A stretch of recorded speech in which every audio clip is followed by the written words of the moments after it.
The world consists of black and white, good and evil, two sides that are always at odds and never in between. This view of the world is easy for us to process.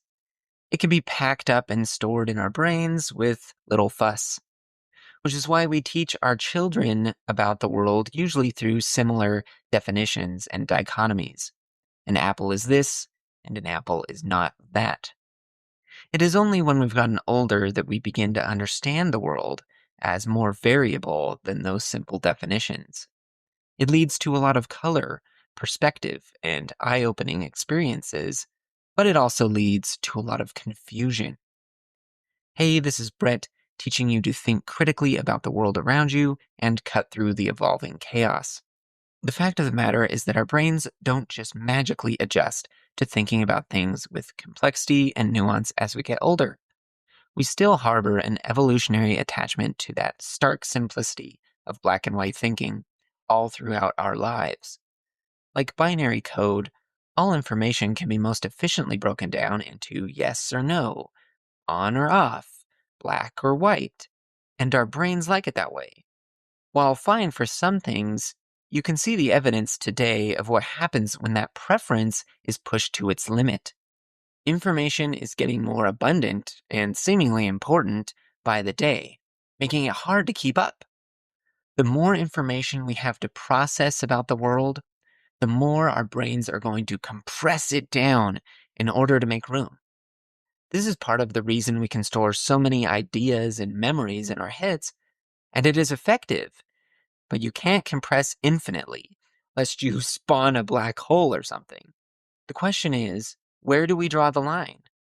When does simplification of our thinking become so harsh that it is actually counterproductive to our daily lives?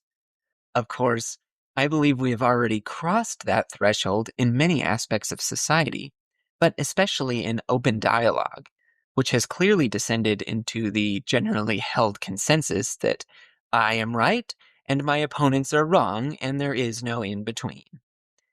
The reality is that right and wrong often exist on a spectrum, and when we simplify, we condense that spectrum down into what we see as the two extremes.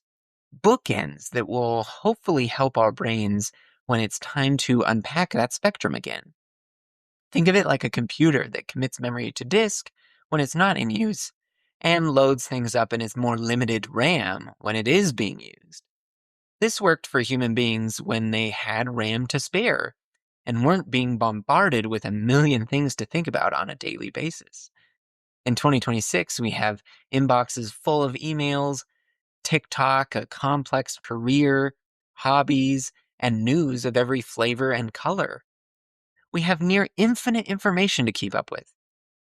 Compounded by our brain's learned addiction to the dopamine hit of information consumption, it's possible that we don't even want to load things into the RAM anymore, into the deeper thinking parts of our brains. We'd rather just explore an endless sea of folders, never opening one while adding 10 more in the process. More so than just adapting to this new operation, society has actually incentivized most people to keep their beliefs shallow and in their most simplified form. Emotions drive clicks, anger has become synonymous with passion, and anything that can't fit in a tweet is hit with a TLDR. Discussion has devolved into relying on memories of talking points from their favorite news station or YouTuber, rather than having to come up with those points on the fly. Critical thinking that would take some of that precious RAM that is in short supply, figuratively and literally, unfortunately. Sadly, the consequences of black and white thinking go much deeper than that. Some structures have emerged that feed off and get stronger through this bipolarization. Political parties are left or right, policy decisions are for or against. It's easier to get people engaged in the political process and thus donate money when constituents only have to juggle two options, despite there being room for more. Those in the middle of the conversation get sidelined because they don't stir up the kind of emotional engagement of the good versus evil narrative. Thanks to this bookending skill we've all been taught to use for information, we can be manipulated into the reverse engineering of what we believe to be right and wrong. When presented with only two options, people will frequently follow the logic backwards into seeing one option as completely right and the other as completely wrong.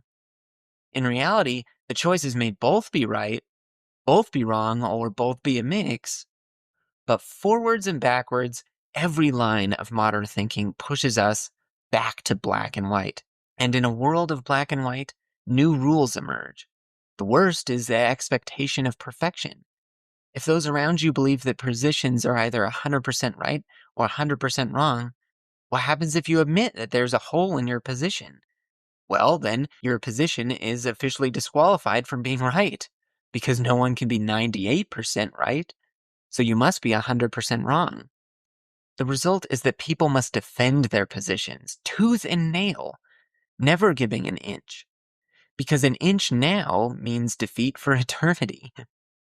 You can see this principle at work with politicians who rarely, if ever, admit that they make a mistake, lest they get slapped with a, "See, I told you, you've been incompetent this entire time," i.e., a media frenzy.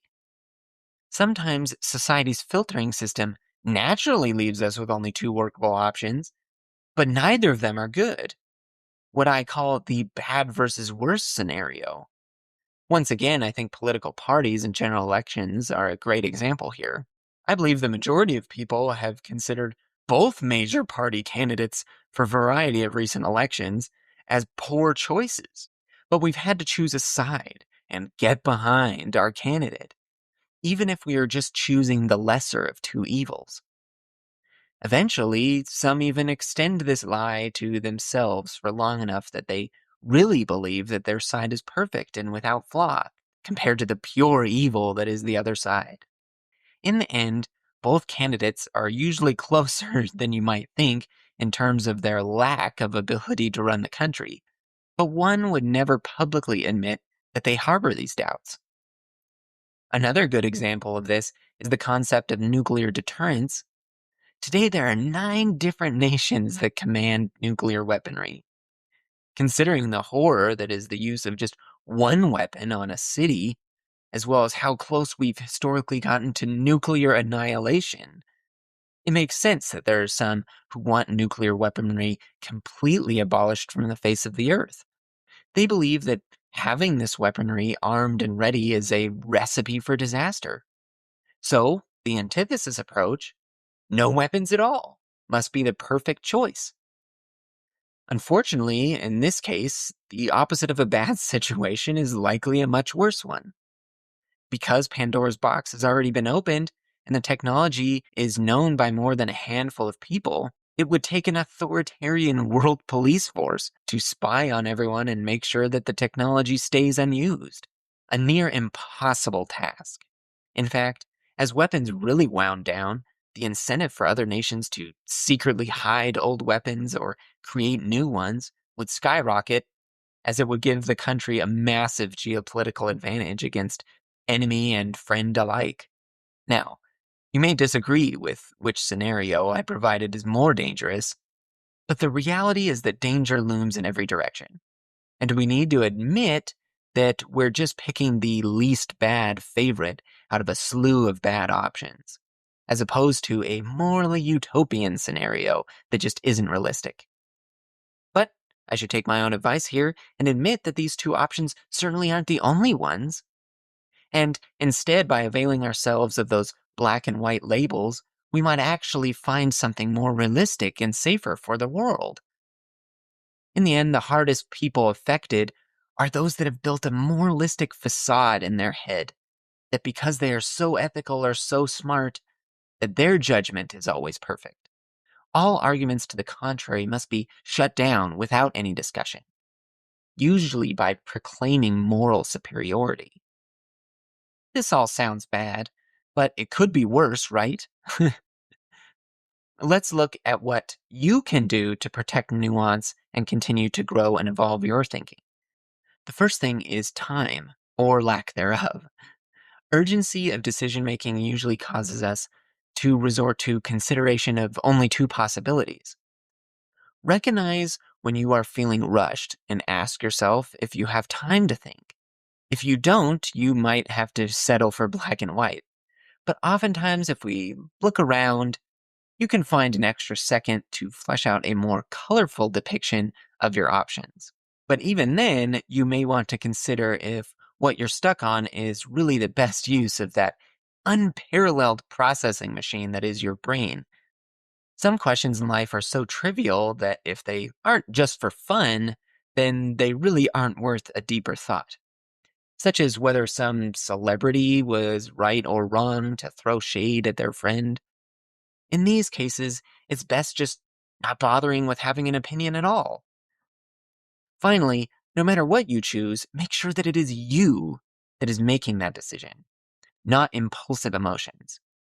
If something isn't a danger to you, but still has the power to get you from 0 to angry in a period of less than 10 seconds, that is a signal that you may need a breather to process your emotions before making a decision.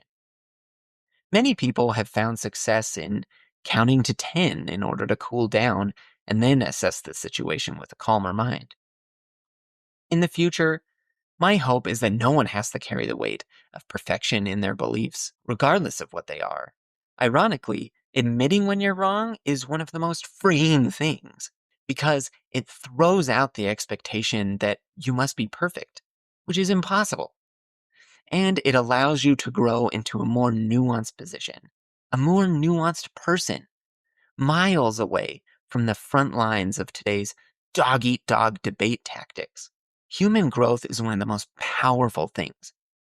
Even just a surface level exploration of our ability to change and grow would yield many stories and studies that would shatter your perspectives on how predictable and stuck in their ways people are.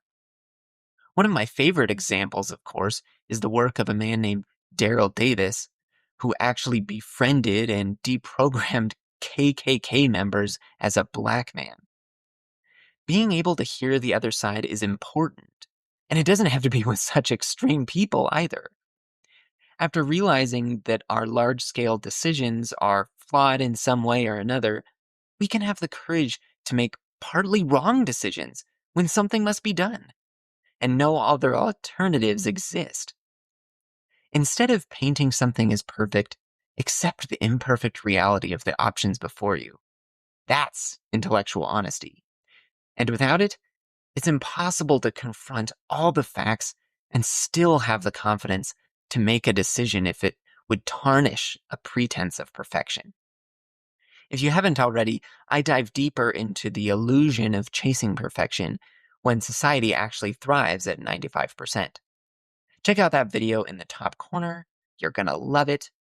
And as always, thanks for watching and have a great day, everybody.